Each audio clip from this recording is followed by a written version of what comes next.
જય સ્વામિનારાયણ। આજે વાત કરવી છે વૈષ્ણવજન। સરસ મજાનું ગાંધીજીને પ્રિય ભજન છે। વૈષ્ણવજન તો તેને કહીએ જે પીડ પરાહી જાણે રે। વૈષ્ણવજન તો તેને કહીએ। આમ બીજાની પીડા સમજી શકે એ સાચો માણસ છે। એક દિવસ સાબરમતી આશ્રમની અંદર એક એકદમ રોગી માણસ આવ્યો। ગૌશાળાની પાછળ એ વ્યક્તિ ઉભો હતો। ગાંધીજીના સેવકોએ ગાંધીજીને આવીને કહ્યું કે એક ફકીર માણસ આવ્યો છે, રોગથી ઘેરાયેલો છે અને ગૌશાળાની પાછળ આપને બોલાવે છે, આપને ઓળખતો હોય એવું લાગે છે। ગાંધીજી તરત ઉભા થયા અને ગૌશાળા પાસે ગયા તો જોયું તો એક કુષ્ઠ રોગથી એકદમ પીડાતો માણસ ઉભો હતો। ગાંધીજીએ તેને જોયા તરત ખબર પડી, લે આ તો પરચુરે શાસ્ત્રી છે, તમે આપ?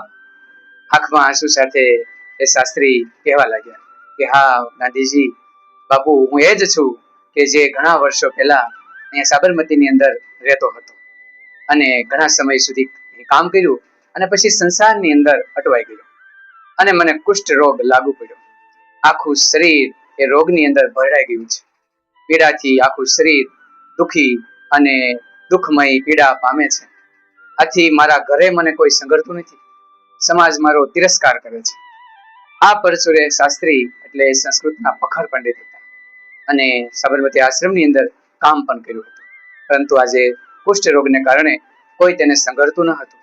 શાસ્ત્રીજી કીધું, બાપુ હું હવે શાંતિથી મરવા માટે આશ્રમની અંદર આવ્યો છું, તો મને રાખો, હું રોટલાથી વધારે ટુકડો ખાઈશ નહીં।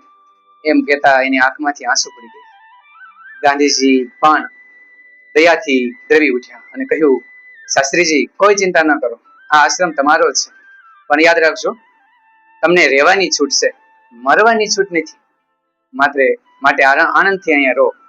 ગાંધીજી તરત પોતાની ઝૂંપડીની બાજુમાં એક નવી ઝૂંપડી બનાવડાવી અને ત્યાં પરચુરે શાસ્ત્રી માટેની વ્યવસ્થા કરી।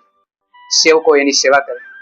ગાંધીજી પણ સમય મળે ત્યારે ત્યાં પહોંચી જાય અને શાસ્ત્રીજીની સેવા કરે, કુષ્ઠ રોગમાંથી ઉભા કરવાનો પ્રયત્ન કરે, માનસિક રીતે તેમને સશક્ત બનાવે। આમ ગાંધીજીએ તેમને આશ્રય આપ્યો।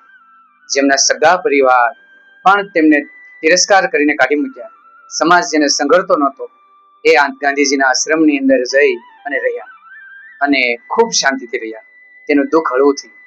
આમ મહાત્મા ગાંધીજી જે વૈષ્ણવજન જે ભજન છે એને ગમતું હતું, એ શા માટે ગમતું હતું એ સાબિત પણ તેમને ઘણી વાર કરી બતાવ્યું હતું।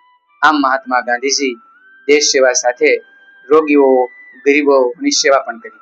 એટલે જ મહાત્મા ગાંધી આજે માત્ર ભારત નહીં, દુનિયાના અનેક દેશોની અંદર પણ બધા યાદ કરે છે।